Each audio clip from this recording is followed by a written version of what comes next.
Welcome back. After that very powerful poem, I'm going to take this off now.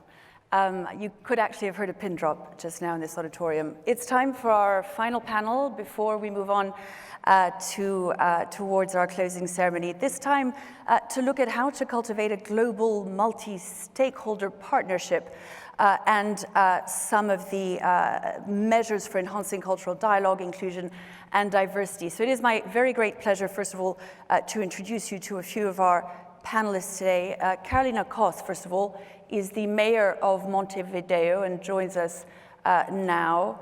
We'll also be joined for this panel by Denise, Yvonne, Aki-Sawyerr, the mayor of Freetown, as well by Martin Luther King III. We are delighted to have all of you with us. I believe everyone's connected.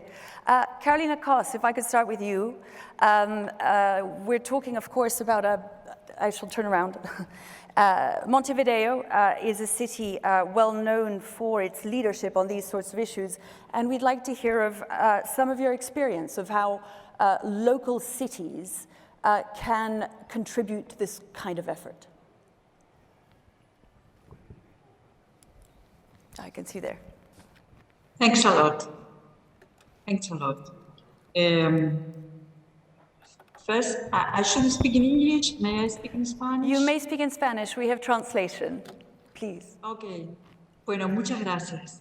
Sí, Montevideo tiene una larga tradición de actividad internacional y creo que hoy las ciudades, las comunidades locales tienen mucho para aportar en la agenda internacional por los derechos humanos y contra el racismo, sobre todo en este marco tan angustiante de pandemia que estamos viviendo, donde, entre otras cosas, tenemos que cuidar la distancia física entre nosotros, que es algo absolutamente antinatural en las sociedades, y tratar por todos los medios, desde las ciudades, desde las comunidades, de que la distancia física no agrande la distancia social, que impacta tan fuertemente a las luchas por la igualdad, a las luchas contra el racismo, ¿verdad? Así que creo que nuestra experiencia es una larga experiencia de hermanamiento y de participación y de interés por generar una comunidad internacional fuerte en las ciudades, y creo que espacios como este nos dan la oportunidad. Quiero agradecer a la UNESCO para ir, digamos, expresando nuestras inquietudes y tratando de construir en conjunto una agenda internacional, ¿verdad? Para tratar de no replicar esfuerzos y sí conseguir sinergias. Carolina Cosse, on the question of some of the things that have been done in Montevideo, and I hear you about the difficulties at the moment, since so much of what we're talking about is being out in the field, is networking, is coming together. What are some of the things that you've been able to put in place in Montevideo to help towards this? Concrete examples. Sí, les puedo dar ejemplos concretos. En este momento en Montevideo estamos desarrollando un plan ABC con componentes de igualdad, de salud, de estímulo del trabajo, de apoyo alimentario a una organización de ollas populares de autosostenimiento para la alimentación que se da en los sectores más vulnerables de Montevideo. Eso es un plan concreto que estamos llevando adelante.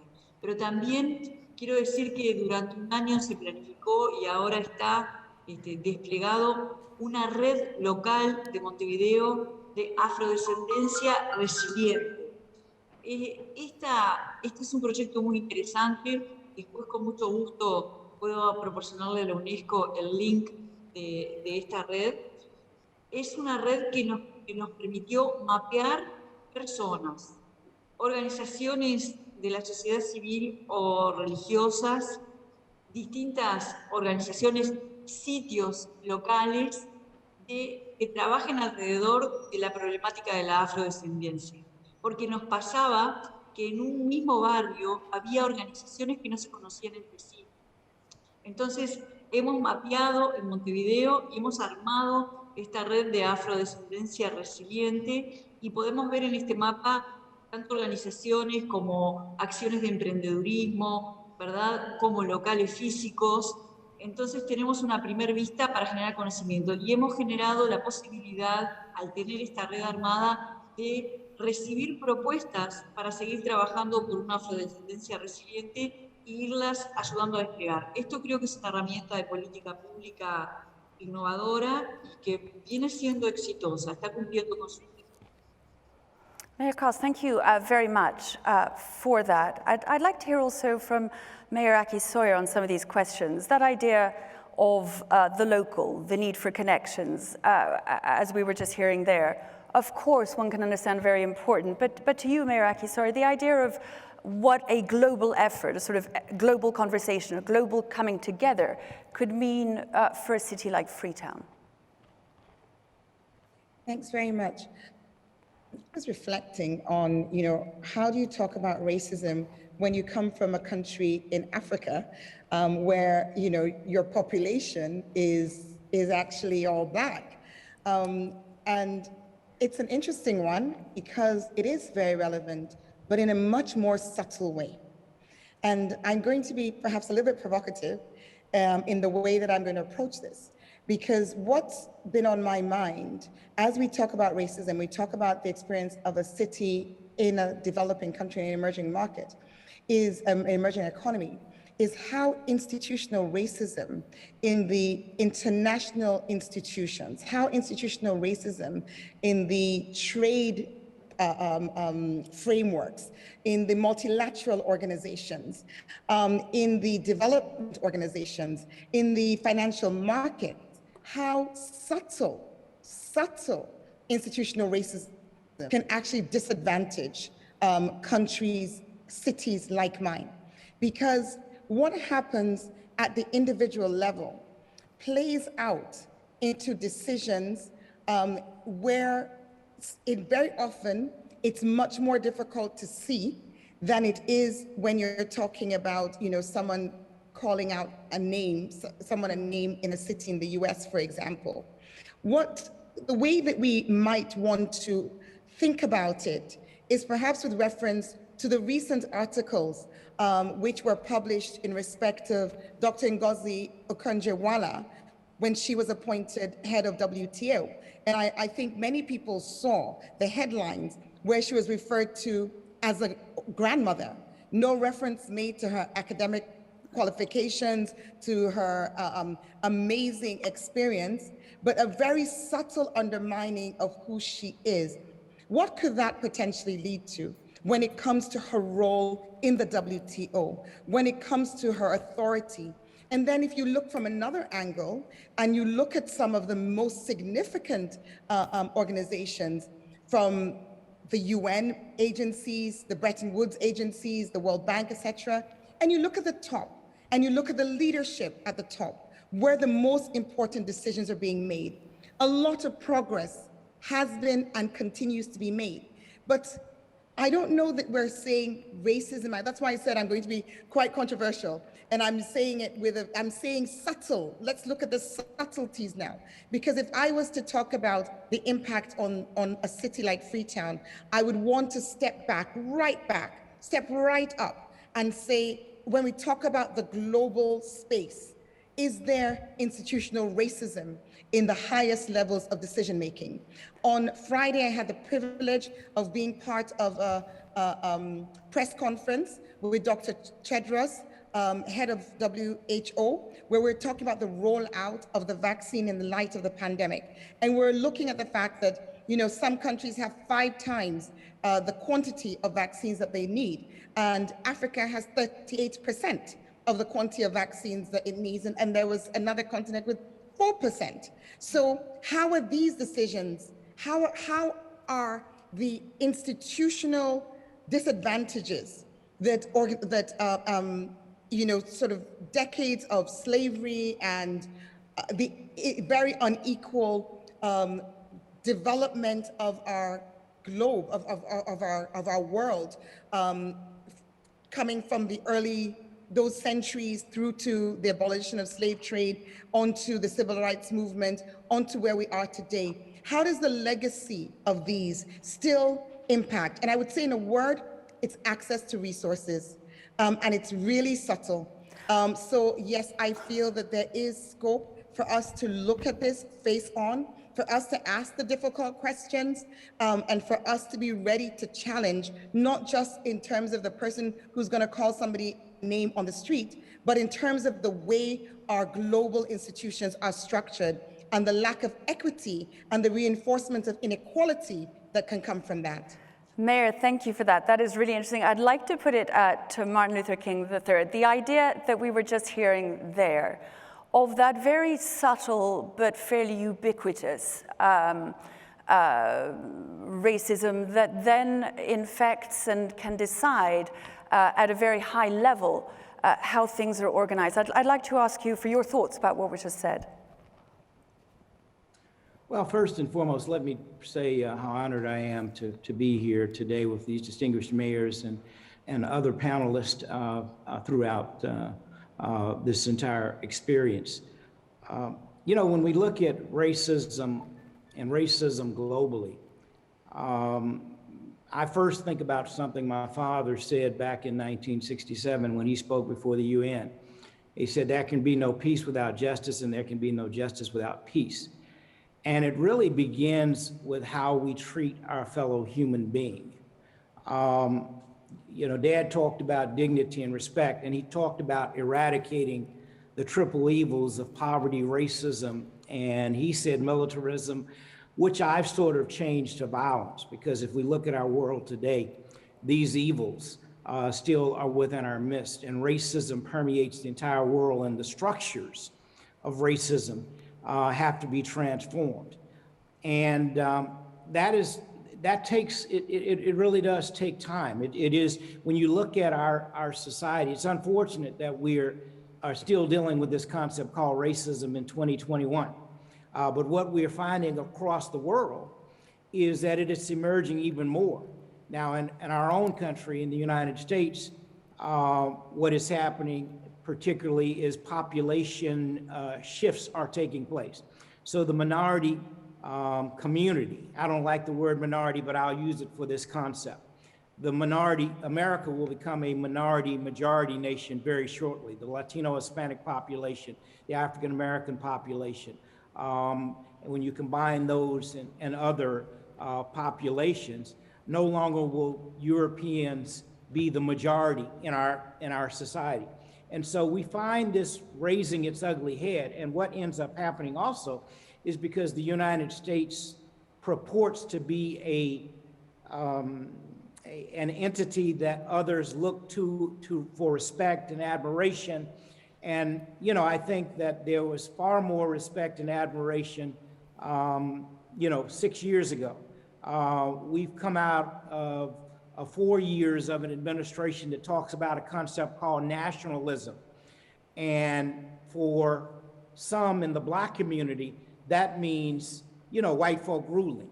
And the reality is the world is ruled by all types of different people. And when we learn to respect and lift up every culture in our world and treat them with dignity and respect like we want to be treated, then perhaps the issue of racism begins to dissipate and disappear. And then we look at our structures and make sure that they are diverse, which also means we need sensitivity training. We need racial sensitivity training. And from a global standpoint, because maybe some are engaged in racism and don't know it. But when we have a sense of globalness, participation, and what that really means is we have to create partnerships. We have to create, I had the opportunity, for example, to do a tour around poverty in America some years back.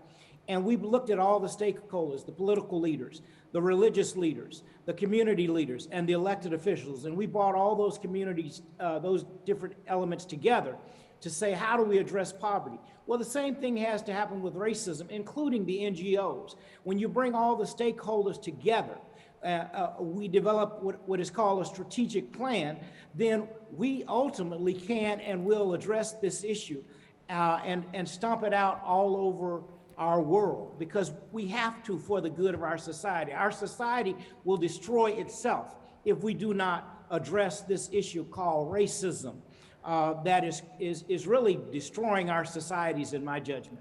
Mr. King, thank you. I'd like to put those thoughts to Mayor Cosse and Mayor Aki-Sawyerr as well. In turn, the idea that the United States certainly, as you've been explaining, has come to a sort of moment of reckoning on many of these questions. Do you feel that the rest of the world is as well, that this conversation, that these efforts at last will lead to something, are changing things? To Mayor Cosse, first of all, if you're still with us.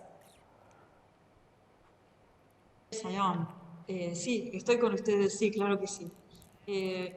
Sí, yo creo que estos esfuerzos no pueden cejar nunca y en más de una acción siempre tenemos que tender hacia políticas de inclusión y concretas, ¿verdad? Políticas que se concreten en hechos como lo que estábamos diciendo recién de la red de afrodescendencia resiliente, pero también aprovechar estas plataformas que tenemos.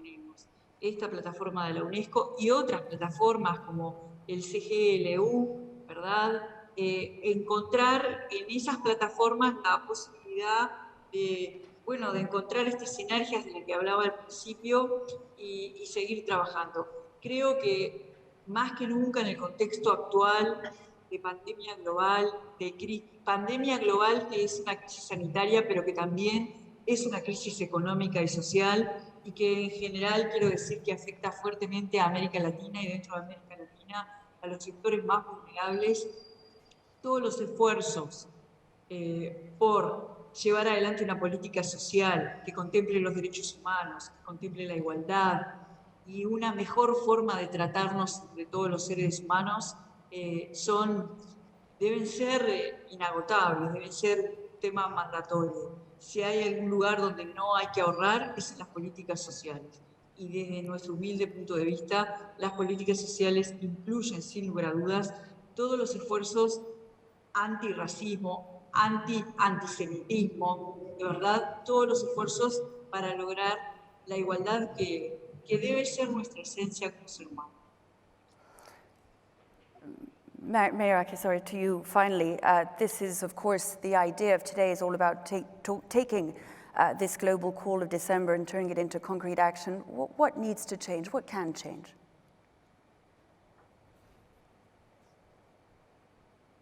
I didn't catch the question. That I wonder that idea of everything that we've just heard, the idea that people want things to change. What would change things? How can that subtle racism you were talking about? How can these issues, which are hard to spot, hard to gauge, hard to fix, how do you make that happen?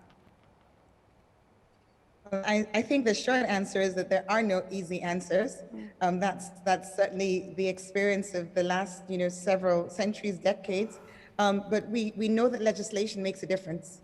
We know that putting in policies responding to watershed moments, like the moment with George Floyd, that making policies in response to dramatic events makes a difference. At the level of the international, the frameworks, the institutions, I think there's a need for us to constantly look out. There is no simple answer. I mean, this is a period in which just in the last few months, we're able to celebrate the first female Black Vice President of the United States. That's a huge step. And yet, and in the backdrop of that, there is still so much going on all over the world. We see, as I mentioned, the disparities, inequalities, which are being reinforced by COVID. It takes determined leadership. We've seen that sort of leadership happen. We have the honor of having Martin Luther King III here, but we know that his father was a trailblazer, somebody who changed the course of history. We can't wait for, the Martin Luther Kings.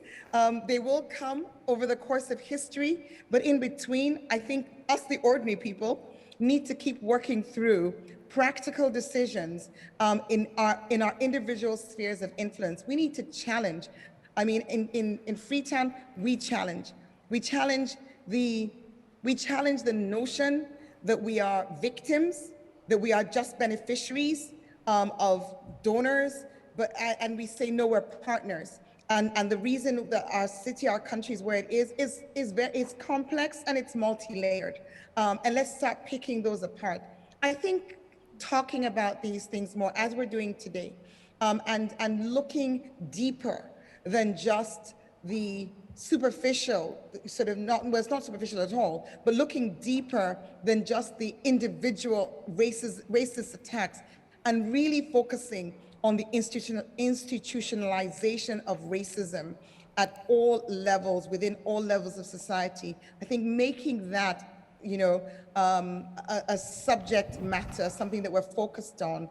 And again, like I said before, policies, legislation, we've got to get the laws right in order to have a hope of succeeding with this. But it's not easy. I don't think it's easy. Mayor Aki-Sawyerr, sorry, I know you're going to have to leave us shortly, so just very briefly and finally, are you hopeful? Yes, I am. I gave two examples of two amazing women, the WTO lead, as well as the Vice President of the United States.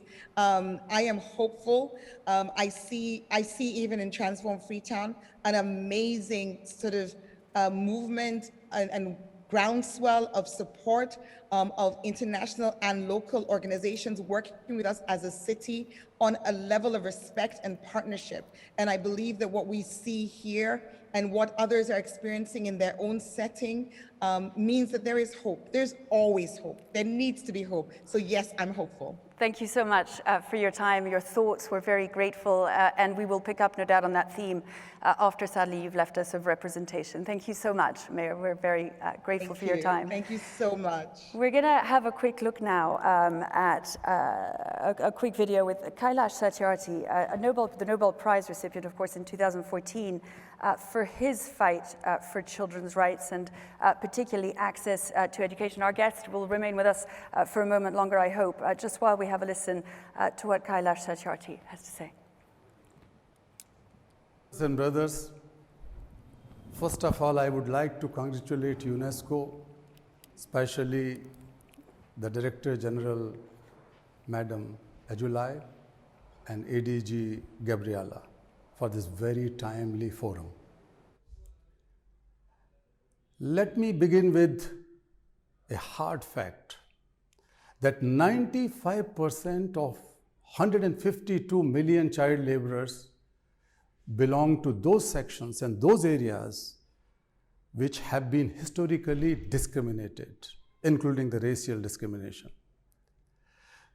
They come from Asia and Pacific, Africa and Latin America. My organization, I have personally freed over 90,000 children, and most of them belong to socially discriminated, not only economically discriminated, but socially discriminated sections of society. Therefore, it's very clear that child labor and exploitation of children is not merely an economic issue or issue of inequality. This is a serious issue of racial discrimination that cannot be ignored. Today, it's high time that we have to challenge this structural, systemic and systematic exploitation through discrimination. I have a very simple question. In a way, it's a challenge that a company, American or European company, cannot employ a child as a laborer in their production in Europe or America. But they can freely employ and exploit children in Africa, Asia, Latin America, and other places in their production chains, supply chains. Why? Isn't it because these children and their families are historically discriminated? they are black children. I hate to say this, but it's truth, ugly truth, that they are brown and black children who are exploited in those mines, factories, and farms.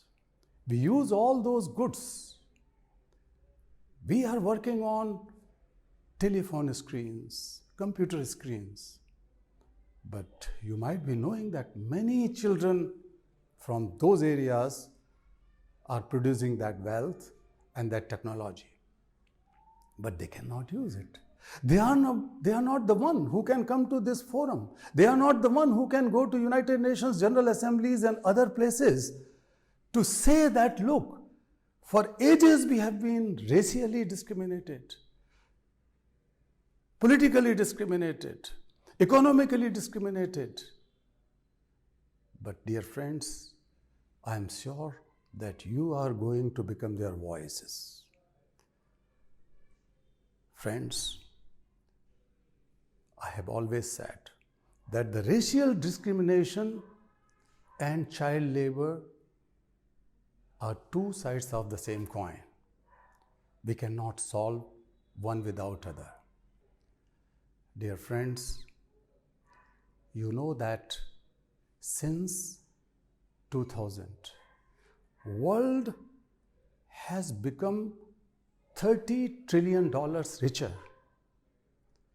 But did this wealth reach out to those children we are talking about? No, unfortunately. 2021 is a great opportunity to put an end to this vicious cycle of discrimination against children and exploitation of children as child laborers, because United Nations has declared this year as the International Year for the Eradication of Child Labor. And therefore, we have to act with a sense of urgency. We have to build new partnerships. Fail our children again and again. And this is an opportunity. And therefore, young people, organizations of students, teachers, parliamentarians, United Nations agencies, some governments, and a large number of non-governmental organizations, including the faith institutions and faith leaders, joined hands together for a new campaign, Fair Share to End Child Labor.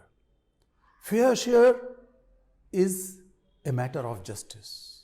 It is driven by the principle of justice against discrimination. Fair share is the answer to put an end to this age-old perpetual discrimination. We are calling for three simple things. Fair share for children in resources and finances. Fair share in policies and their implementation. And fair share for children in social protection programs at the national level and international level. I call upon you to be the partner and leader and champion for this cause to ensure fair share for our children. Thank you so much. Kailash, Satyarthi there with that important message. Thank you very much, Mayor and Martin Luther King III for staying with us. Mayor Cosse, to you, please. We've been hearing about international organizations, what needs to change with regard to those at nation level as well. I want to ask specifically about cities, because you are also co-president of Metropolis, an organization that organizes sort of intercity dialogue and cooperation. At the city level, what can be done, and what do cities have that enable you to lead this particular fight? Bueno, creo que cada vez más en el mundo actual las ciudades tienen muchísimo para aportar y para hacer en términos de desarrollo de políticas sociales. Las políticas de Estado y la agenda global no tienen, por lo menos en una primera lectura, una contribución muy explícita de las ciudades. Por eso hace un rato yo comentaba la importancia de que las ciudades aprovechemos estas plataformas para poner los temas que nos preocupan y para también contribuir al cumplimiento de los ODS a nivel mundial, ¿verdad?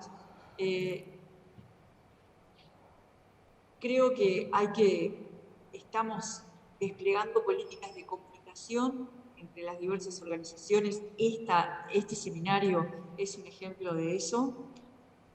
Y también, en la medida de nuestras competencias, las ciudades acercamos la mirada social y el desarrollo de políticas sociales, ¿verdad? Por eso yo hablaba que en Montevideo, desde hace 3 meses, estamos desplegando un plan que le llamamos ABC, como si fuera el 1, 2, 3 de nuestras preocupaciones, que tiene que ver con elementos de igualdad, con elementos de sostener la alimentación de la gente, con elementos de salud, ¿verdad? Con elementos de impulso al trabajo. Y eso nos permite trabajar en un cambio cultural absolutamente necesario en este mundo que es un lugar cada vez más duro, ¿verdad? Así que creo que las ciudades lo que tenemos para trabajar es establecer políticas concretas, como lo que estoy poniendo como ejemplo, como la red de afrodescendencia resiliente, y participar cada vez que podamos en estos espacios para contar, bueno, experiencias nuestras que han sido exitosas y otras no tanto. Así que tratar de participar y también pedirle a organizaciones como UNESCO que nos sigan dando la oportunidad de poner temas sobre la mesa para ayudar a construir una agenda global más igualitaria, más justa. Martin Luther King III, to you, you've really been at the forefront of grassroots efforts to deal with this issue. In a sense, they are so locally rooted and historically fashioned that I wonder what you think about global efforts to tackle this together. What can they mean to efforts being made at grassroots level in very particular contexts? Do international organizations have a role to play? What role can these sorts of global calls play? So first of all, To Mr. King, if you would. Oh, okay. I just wanted to make sure.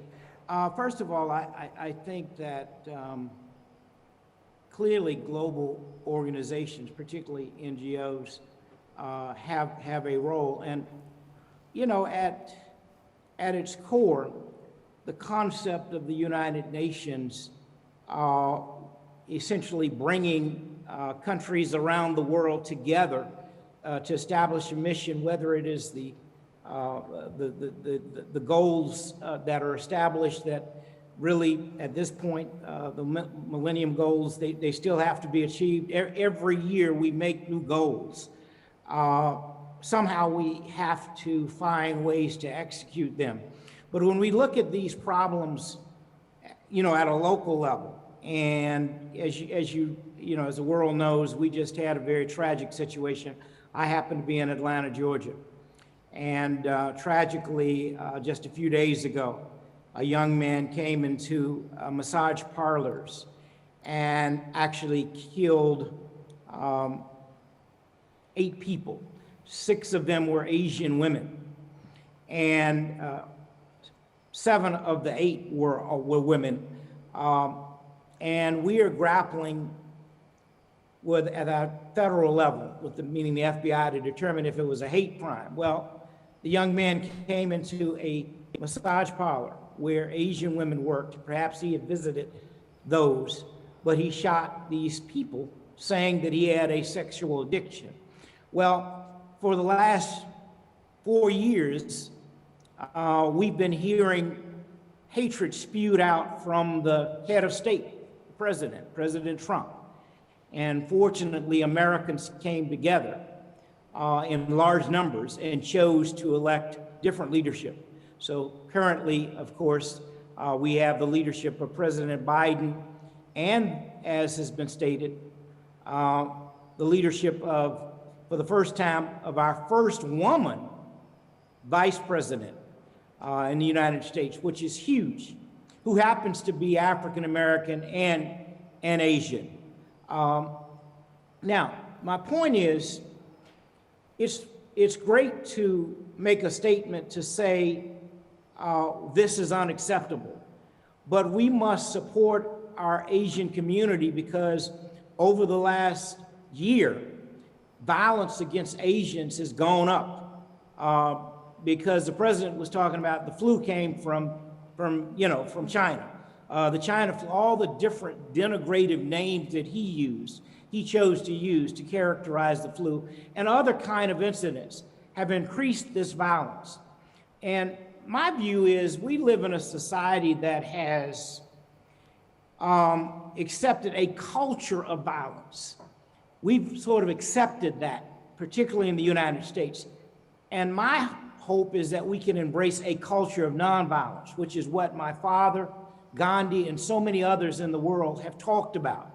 The culture of nonviolence teaches us how to work through conflicts without destroying personal property, without destroying others, without hurting others. We, as a human species, can operate at a much higher level. We are operating at the lowest level now, whether it's around racism, whether it's around gender discrimination, whether it's around all of these issues, all of the isms, in fact, are negative. Somehow we've got to find a way to embrace something positive. And I think those things, again, can be reinforced through bodies like the United Nations, through UNESCO. I mean, when we talk about children, there's nothing more important on our planet than how we treat our most precious resource. Our most precious resource are our children. On the previous issue, when you talk about how children are being exploited by societies, well, it really is corporations. So maybe we need to look at targeting those corporations and, as the world community, say we're going to stop patronizing those corporations until you begin to treat children with dignity and respect and like they're supposed to be treated, and they should never be exploited.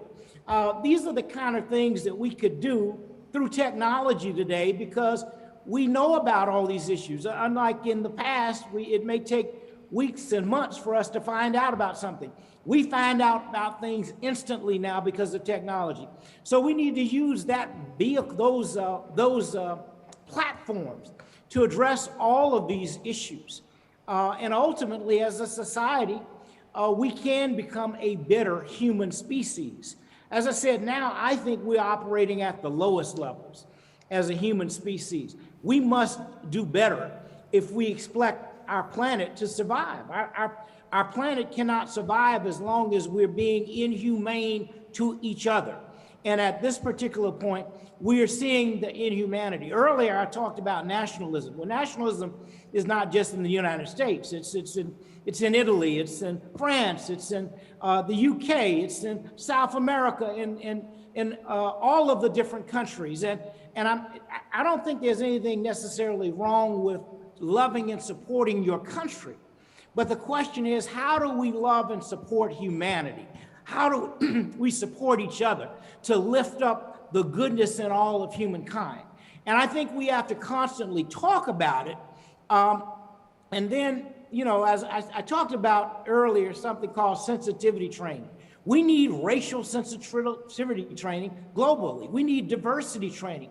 We need human relations training, how we treat our fellow human beings. These are all specific trainings.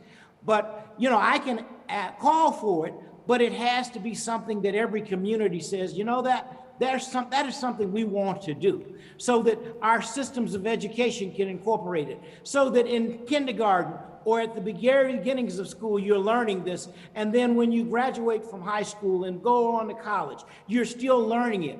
And at the end of the day, we've created a much better society for all of God's children.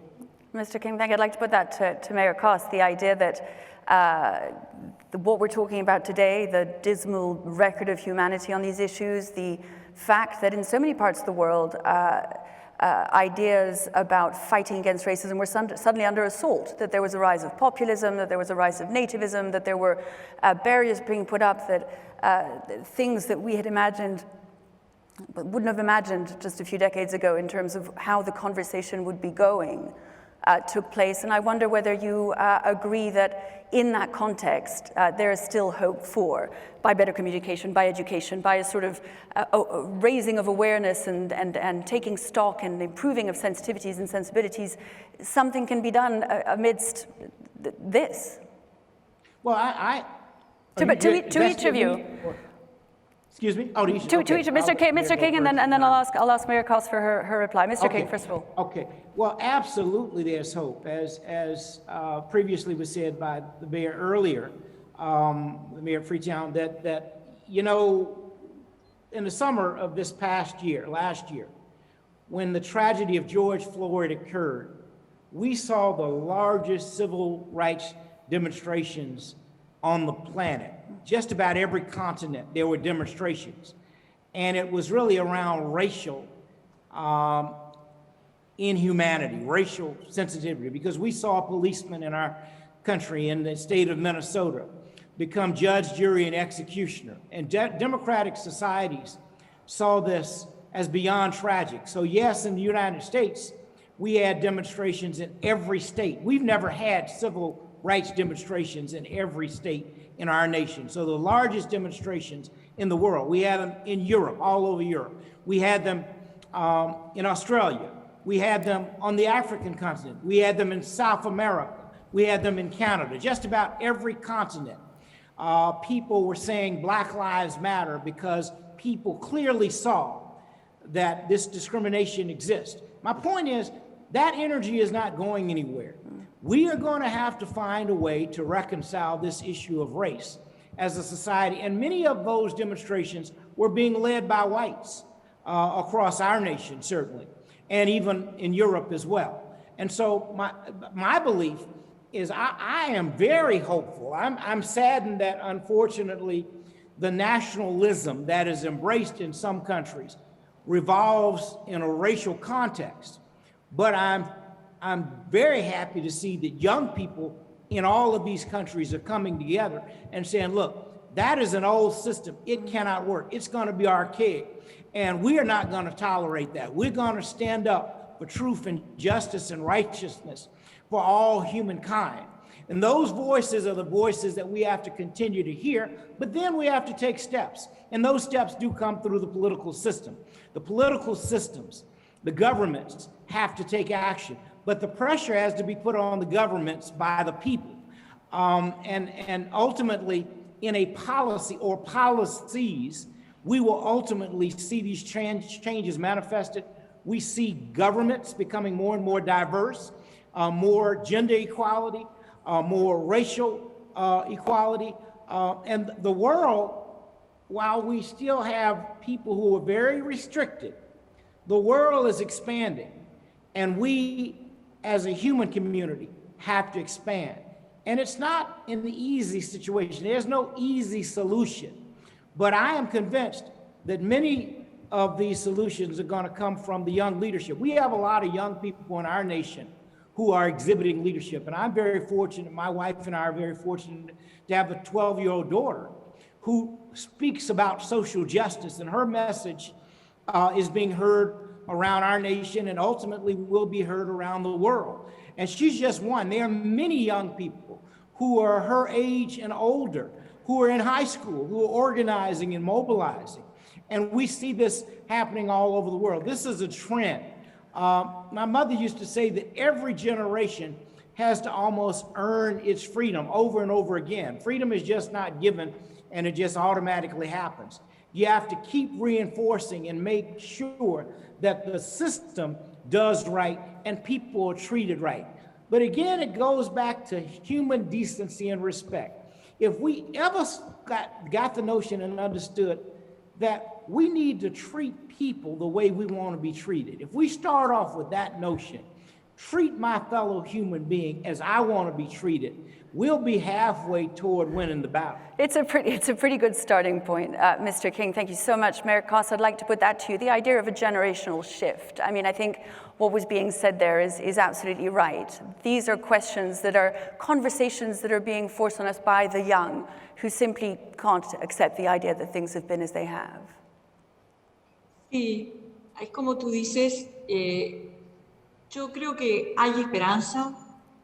Básicamente quienes trabajamos en responsabilidades públicas es porque estamos tratando de llevar adelante una esperanza colectiva, pero también creo que es importante para reconocer esa esperanza el reconocer, y acá me voy a referir a temas que tienen que ver justamente con todas las generaciones, incluso con las más jóvenes, que son la esperanza, siempre lo han sido en la historia de la humanidad, reconocer que la historia no empieza con nosotros, la historia no empezó ayer, la humanidad no empezó ayer ni empieza aquí. Nosotros estamos parados, todos nosotros y nosotras, en el sufrimiento de millones de personas a lo largo de la historia. Estamos parados en el sufrimiento de los esclavos de África, estamos parados en el sufrimiento de la esclavitud y el sufrimiento de los pueblos indígenas de América Latina, de toda América.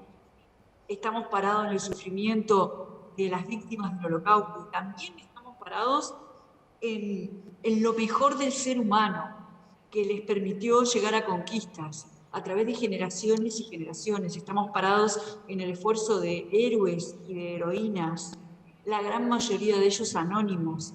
Esa es la enorme responsabilidad que tenemos como humanidad, que estamos acá porque muchas cosas pasaron antes y nosotros tenemos que ser los responsables o pensar en las generaciones que vendrán, para que dentro de mucho tiempo alguien pueda plantearse que está donde está, gracias un poco a lo que hicimos nosotros cuando nos tocó hacer algo.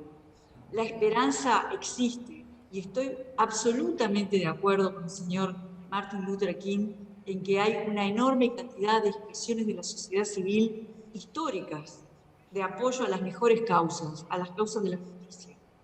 Pero esas esperanzas, esas expresiones, si se quedan en eso, no confluyen en una corriente. Y la forma de confluir al final del día en democracia es con la política. Por eso, en un escenario mundial donde aparece el fanatismo nacionalista, donde aparecen expresiones del populismo, donde además tenemos una pandemia que nos conduce a una crisis económica y social que agranda las diferencias en todos los campos, hablar mal de la política no le hace bien ni a la libertad ni a la democracia. En todo caso, lo que tenemos que hacer es resignificarla y tenerla con un oído muy grande hacia las organizaciones sociales y con un compromiso todavía mayor para llevar acciones concretas a la realidad, para invitar a la reflexión, pero también hacer cambios en la realidad. Esperanza sí, una gran esperanza en lo mejor del ser humano, siempre, pero esa esperanza como una plantita hay que regarla, hay que cuidarla y es además una construcción colectiva. No es de uno en uno no somos nada. Es una construcción colectiva, como lo es la felicidad, que es al final del día lo que aspiramos todos. Mayor Cosse, thank you so much. I'd like also to bring in the Mayor of Barcelona, from whom we have a message for everyone today. Muchas gracias a la UNESCO por invitarme a participar en este foro contra el racismo y la discriminación. Sin duda, un tema principal de la agenda internacional, porque es una de las principales vulneraciones de derechos humanos que se están produciendo en todo el mundo y que afectan a millones y millones de personas. Desde las ciudades estamos comprometidas con la lucha contra el racismo y la discriminación. Les puedo hablar, por ejemplo, de mi caso, de Barcelona, una ciudad que nos definimos como ciudad abierta, orgullosamente diversa y democrática. Sin embargo, una ciudad también atravesada por una cultura de muchos siglos que, igual que el machismo, hace que el racismo nos atraviese en muchas situaciones cotidianas de nuestra ciudad. De hecho, tenemos estudiado que el racismo es la principal causa de discriminación en nuestra ciudad y por ello hacemos muchas políticas desde la proximidad porque somos la administración más cercana, ¿no? Por ejemplo, ¿qué tipo de acciones? En Barcelona facilitamos el empadronamiento, es decir, que cualquier persona que vive en nuestra ciudad, aunque no sea reconocida como ciudadano por las leyes estatales, tiene derecho a inscribirse en el registro municipal de la ciudad, incluso si no tiene un domicilio fijo oficial, puede inscribirse en el registro municipal para ser reconocido como vecino de nuestra ciudad y acceder a los servicios básicos. También lo hacemos como ayuntamiento de la ciudad cuando conocemos un caso grave de discriminación o de agresión racista, nos personamos ante la justicia y denunciamos esa situación de forma proactiva. También tenemos una oficina específica, una oficina por la no discriminación, donde ofrecemos asesoramiento gratuito, acompañamos y ofrecemos apoyo jurídico y psicológico a cualquier persona víctima de racismo y discriminación. Otro tipo de acciones quizás más simbólicas para cambiar el imaginario es cambiar el nombre de plazas, de calles o retirar estatuas de personajes históricos que se han caracterizado por su racismo o por utilizar la esclavitud, por ejemplo, para enriquecerse. Sin embargo, lo que les quisiera plantear con esta breve intervención es que en las ciudades podemos hacer muchas acciones de proximidad para mejorar la convivencia, para reconocer a nuestros vecinos y vecinas.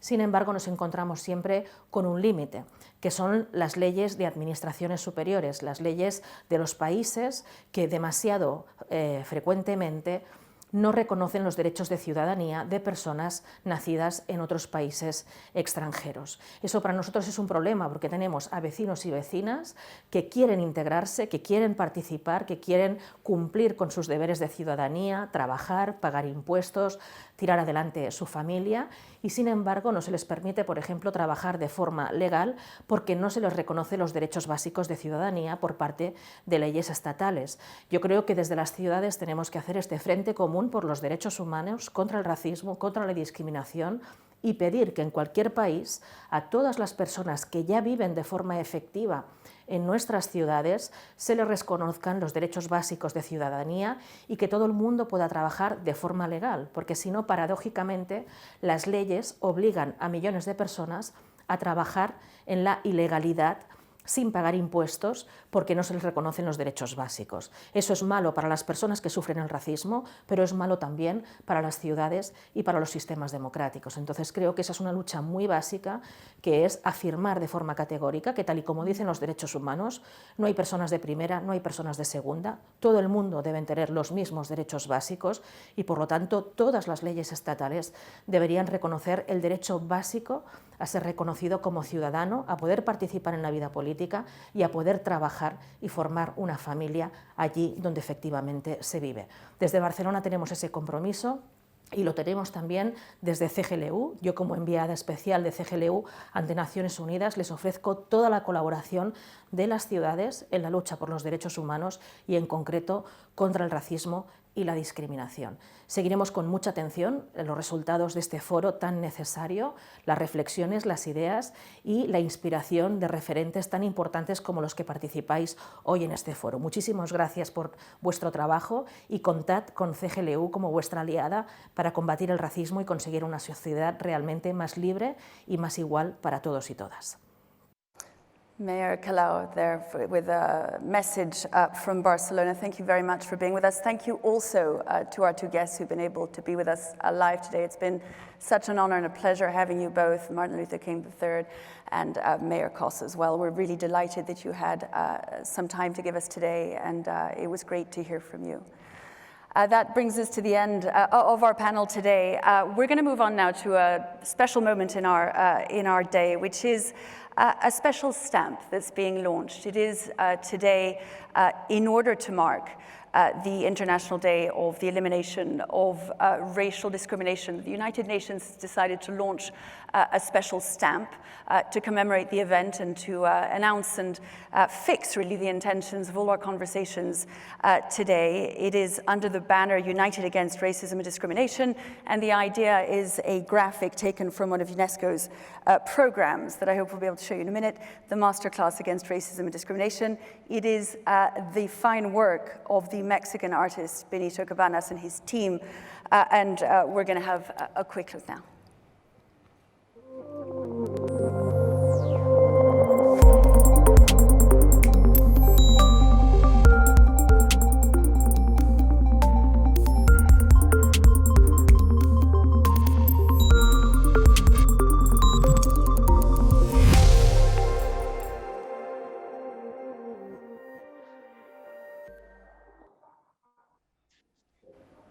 Excellencies, delegates, colleagues, ladies and gentlemen, distinguished guests. I am honored to be here today to announce and unveil a new set of United Nations stamps on the theme United Against Racism and Discrimination. The stamps were issued in recognition of the International Day for the Elimination of Racial Discrimination, which is held annually on 21 March. Now, more than ever, it is essential to recognize and root out all forms of discrimination whether they are directed towards ethnic groups, race, religion, gender, minorities, migrants, people with disabilities, or any others. Racism and intolerance are unfortunately prevalent in our societies, but each and every one of us has an imperative duty to stand up against prejudice and intolerant attitudes. The United Nations Postal Administration, UNPA, has worked closely with the United Nations Educational, Scientific and Cultural Organization, UNESCO, on this important topic for this stamp issuance. The Declaration on Race and Racial Prejudice, adopted by UNESCO, reaffirms that, and I quote, "All human beings belong to a single species and are descended from a common stock. They are born equal in dignity and rights, and all form an integral part of humanity." End of quote. This important quote appears on the stamp sheets in English, French, and German respectively. The artwork that appears on the stamps is from the UNESCO Masterclass series against racism and discriminations, which seeks to empower students to become youth champions in their own schools and communities and to spread awareness on how to deconstruct the social and economic mechanisms underlying racism and discriminations. In addition to the stamps, UNPA is issuing a souvenir card which carries a statement by the United Nations Secretary General Antonio Guterres and the UNESCO Director General Audrey Azoulay. The quotes on the souvenir card reads as follows: "Together, let us unite to end racism and discrimination in all its forms. Everyone should enjoy a sense of belonging and safety and have an equal opportunity to contribute to the success of our shared future." Antonio Guterres, United Nations Secretary General. Combating racism is part of our commitment to human dignity. This fight for peace, as the Constitution of UNESCO reminds us, will be won first and foremost in the minds of men and women. For it is in the minds of men and women that the intellectual and moral solidarity of humankind must be founded. Audrey Azoulay, UNESCO Director General. I would like to thank UNESCO and the UN Postal Administration for their efforts in addressing this important matter. As the first article of the Universal Declaration of Human Rights states, and I quote, "All human beings are born free and equal in dignity and rights." End of quote. These stamps serve as a reminder that we must work together as a united front to stop and redress all forms of inequalities and injustices. We are very proud to add these stamps to the United Nations collection.